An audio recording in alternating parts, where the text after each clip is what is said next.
Gymnosperms. The gymnosperms. Gymnos means necked and sperma means seeds. Are the plants in which the ovules are not enclosed by any ovary wall and remains exposed both before and after fertilization. The seeds that develop post fertilization are not covered. Are necked. Gymnosperms include medium-sized trees or tall trees and shrubs.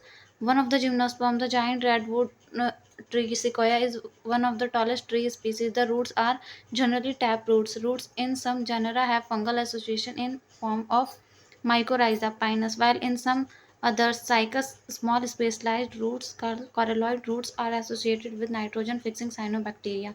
The stems are unbranched in cycas or branched in pinus and citrus. The leaves may be simple or compound. In cycas, the pinnate leaves persist for a few years. The leaves in gymnosperms are well adapted to withstand extreme of temperature, humidity, and wind. In conifers, the needle-like leaves reduce the surface area. Their thick cuticle and sunken stomata also help to reduce water loss. The gymnosperms are heterosporous. They produce haploid microspores and megaspores. The two kinds of spores are produced within the sporangia that are borne on sporophylls, which are arranged spirally along an axis to form lax or compact strobili or cones.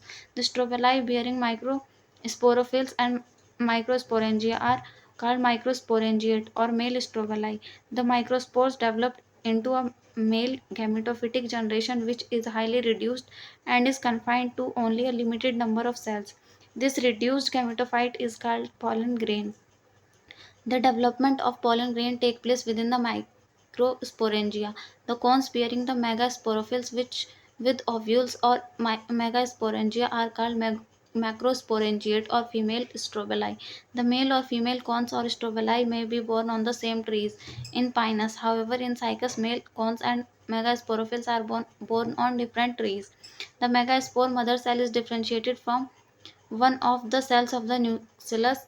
The nucellus is protected by envelope and the composite structure is called an ovule. The ovule are borne on megasporophylls which may be clustered to form the female cones. The megaspore mother cell divides meiotically to form four megaspores. One of the megaspores enclosed within the megasporangium develops into a multicellular female gametophyte that bears two or more archegonia or female sex organs. The multicellular female gametophyte is also retained within megasporangium.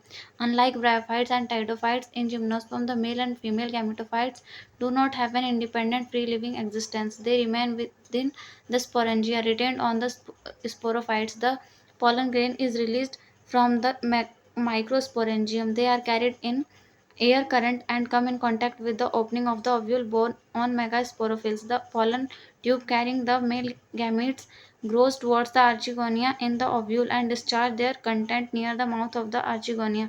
Following fertilization, zygote develops into an embryo and the ovule into seeds. These seeds are not covered. Angiosperms. Unlike the gymnosperms where the ovules are naked, in the angiosperms or flowering plants, the pollen grains and ovules are developed in specialized structures called flowers. In angiosperms, the seeds are enclosed in fruits. The angiosperms are an exceptionally large group of plants occurring in wide range of habitats. They range in size from the smallest wolfia to tall trees of eucalyptus over 100 meters.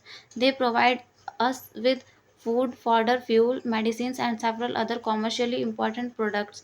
They are divided into two classes, the dicotyledons and monocotyledons. Thank you.